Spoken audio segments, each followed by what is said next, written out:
대표님, 인간관계에서 먼저 드러내면 안 되는 것이 있다고 하는데 대표님이 생각하시기에 먼저 드러내면 안 되는 게 어떤 게 있나요? 먼저 드러내면 안 된다는 게 뭐야? 이거를 뭐 먼저 언급하거나 이런 거를 먼저 티내면 안 된다 뭐 그런 맥락이 있습니다. 나한테 뭔가 안 좋은 작용이 있기 때문에 먼저 드러내면 안 된다 이런 표현을 쓰는 건가? 네, 맞습니다. 우선 사람을 좀 도구로 보는 모습을 보이는 거는 좋지 않은 것 같아. 사람을 사람으로 진정성 있게 대해야 되는데 간혹 가다가 이제 뭔가 판매를 한다거나 뭔가 이제 가입을 시켜야 된다거나 이런 영업적인 일을 하다 보면 만나는 대상을 다 영업의 수단으로 보는 경우들이 있거든. 근데 나는 그렇게 생각해. 이 영업의 대상과 일반적인 나의 지인은 좀 구분을 해야 된다고 생각을 해. 근데 그럼에도 불구하고 내가 이걸 하는 걸 알아서 이 사람이 나한테 되려 부탁을 할 수는 있지. 예를 들어 내가 보험을 판매해. 그럼 내가 어떤 보험 고객으로서 만나는 고객들이나 회사에서 들어오는 DB나 혹은 내가 모르는 사람들한테 영업하는 영업들은 오로지 영업으로만 가도 된다고 생각하는데 그게 아니라 내 원래 있던 지인들이야. 근데 내가 갑자기 보험을 시작한다고 해서 이 사람이 갑자기 나의 영업의 수단으로 바뀌는 거는 별로 좋지 않다고 생각해. 그리고 영업에도 그게 별로 도움이 되지 않고 장기적으로 내 지인은 언젠가 끝나잖아. 그러면 내 지인이 아닌 누군가한테 하는 연습을 처음부터 하는 게 훨씬 유리하거든, 장기적으로. 그래서 그런 건 별로 좋지 않은 것 같고 그게 또 사람을 좀 기피하게 만들 수 있는 확률이 높지. 지인 간의 영업 같은 경우는 이런 식으로 접근하는 게 맞다고 봐. 이건 어디나 이 사람이 반드시 해야 되는 거야. 예를 들어 보험도 그렇잖아. 반드시 해야 되는 거잖아, 어쨌든 간에. 물론 절대적이진 않지만 웬만하면 하는 게 좋잖아. 그러면 적어도 내가 어떤 실제적인 모습과 어떤 프로페셔널한 모습을 자연스럽게 보여서 이 사람이 나한테 요청을 하게끔 만드는 게 제일 좋다고 생각해. 혹은 내가 필요해서가 아니라 너한테 필요한 것 같으니까 이 정도 정보만 내가 줄게 정도로 접근하는 게 맞다고 생각해. 거기서 내가 프로페셔널한 모습을 보이고 있다고 하면 이 사람이 나한테 부탁을 할 거고, 그럼 내가 오히려 이걸 도와주는 셈이 되는 거지. 자동차도 마찬가지야. 이 사람이 뭔가 내가 막 차를 판매하고 너 차를 꼭 사면 나한테 사야 돼가 아니라 자연스럽게 내가 프로페셔널한 모습을 보이고 자연스럽게 내가 툭툭 내가 이런 걸 너한테 해줄 수는 있어, 혹시나 필요하면 얘기해라 정도만 던져놨을 때 이 사람이 나한테 부탁을 해야지. 차를 알아보려고 하는데 어디 가서 막 리스트 이런 거 잘 모르겠어가지고 어렵다. 그때 내가 그냥 도와주는 조치으로 가야지. 이게 내가 이 사람을 영업수단으로 보고 계속 너 차 살 거면 나한테 얘기해라, 너 리스나 할부나 뭐 장기 렌트 할 거니 나한테 얘기해라, 너 신차 살 거니 중고차 살 거니, 이러면 오히려 사람이 멀어진다는 거지. 확실히 이해됐습니다. 그 다음으로는 그렇게 절박하지 않은데 상대방이 내가 나서서 먼저 도와주겠다고 제안하는 거, 이런 것도 물론 내가 도움을 줄 수 있겠지. 근데 그 티를 너무 내는 건 그렇게 좋은 것 같지 않더라고. 왜요? 일단 사람이 한번 뱉으면 해야 되잖아. 그쵸, 예. 근데 사람이 그렇더라고. 이게 너무 절박해. 그리고 이 사람이 생각했을 때 도와줄 수 있는 사람이 정말 나 한 명이야. 그럴 때는 도움을 줄 수 있으면 주는 게 맞아. 그리고 그게 관계를 되게 돈독하게 만들어. 근데 그냥 이 사람이 지금 당장 막 되게 급하진 않아. 그리고 이 사람의 머릿속에 이 정도는 누구라도 도와줄 수 있을 것 같아. 근데 이런 상황에서 내가 계속 먼저 도와주고 나서서 오지랖을 부리면은 나중에는 이게 당연시가 되는 경우들이 있어. 그래서 이건 별로 좋지 않은 것 같더라고. 오히려 도움을 제안했다가 손해를 보게 되는 거네요. 책임져야 되니까.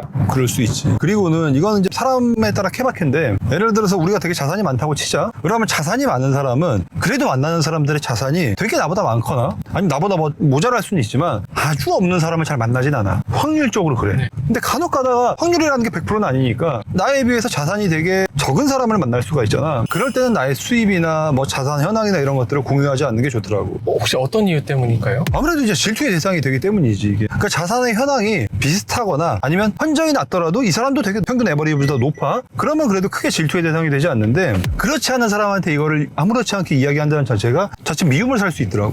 예를 들어서 지금도 내가 지금 가는 자리에 계시는 형님이 한 분이 펜트하우스가 지금 3개가 있어. 집 빼고. 펜트하우스가 근데 또 뭐 싼 것도 아니야. 다 하나에 막 80억 이렇게 하는 펜트하우스를 갖고 계시더라고. 심지어 살지도 않아. 새도 안 놔.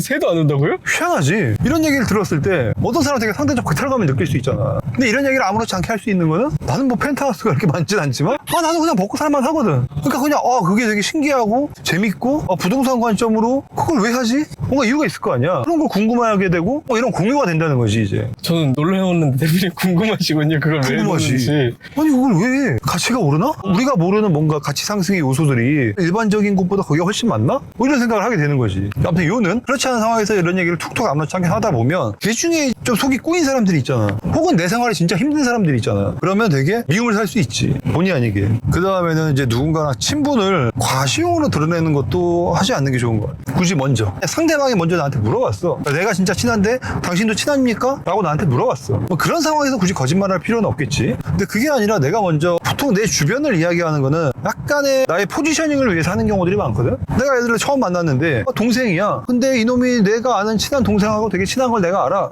그럼 내가 그 친구한테 가서 예를 들어 찬빈이랑 친하지? 라고 물어보는 이유는 뭐야? 상대방에게 대화에 대한 뭐 연결 수단이 될 수도 있고. 그렇지? 내 포지셔닝을 공고히 하기 위함이야. 일단 너가 걔한테 물어봐라. 나는 검증된 사람이다라는 메시지를 주는 거고, 그리고 그 관계를 좀 정리함으로써 서로 간에 처음에 그 어쨌든 탐색전을 해야 되잖아. 너는 어떤지, 이놈의 스타일은 어떤지, 이놈이 사기꾼 아닌지 이걸 해야 될 때 내가 증명을 딱 하는 거지. 너도 그 친구를 아는구나. 나도 되게 친해. 그럼 이게 하나로 정리가 되잖아. 만약 이렇게 얘기했는데 내가 예를 들어서 이 친구의 지인한테 되게 못난 사람이야? 그럼 내가 말을 못 하겠지. 누구 안다고?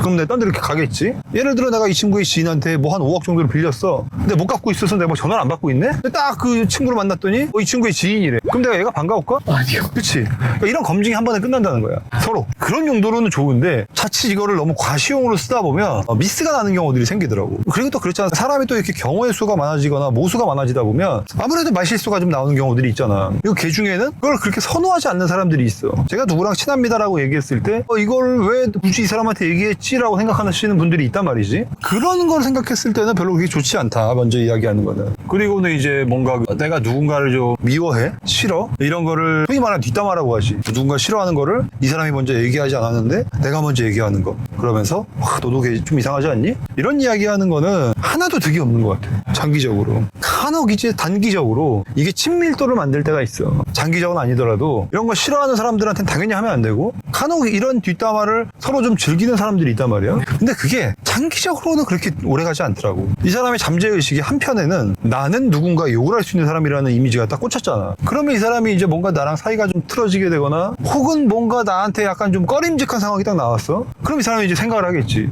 쟤 남 얘기하는 놈인데. 이런 생각을 무의식적으로 한단 말이지. 그래서 사실상 별로 득이 없는 것 같아. 남 욕은 집에서 혼자 하는 게 최고야. 욕실에 들어가가지고 욕조에 이렇게 들어가서 혼자 하는 게. 근데 대부분 그렇기도 하겠네요. 그러니까 얘기하잖아. 단기적으로는 그게 조금 효과가 있는 것처럼 보일 수 있어. 장기적으로 다 깨져. 시간이 지나면 돌아오고 그런 것들은. 그렇군요. 대표님, 오늘 이렇게 인간관계에서 먼저 드러내면 안 되는 거 얘기 나눠봤는데 마지막으로 한 문장으로 정리해 주시면 어떤 얘기가 있나요? 소위 그렇게 말하지 설레발이라고. 이 설레발을 치는 거는 인간관계에 그렇게 좋지 않다.